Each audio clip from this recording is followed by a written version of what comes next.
Pull in, pull out, pull up, pull over, pull off. What's the difference? First, when a train pulls into a train station or just pulls in, that means that it has arrived at the station. But if a train is pulling out of the station, that means that it's leaving the station. And we can also use these verbs with cars as well.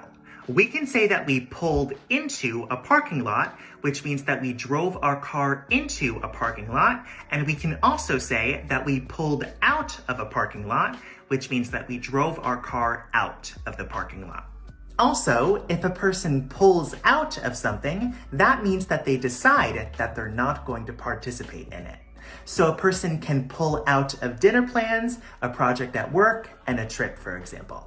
Next, if you pull up to a place in your car, that means that you stop your car at this place. So for example, a car pulled up right outside his house.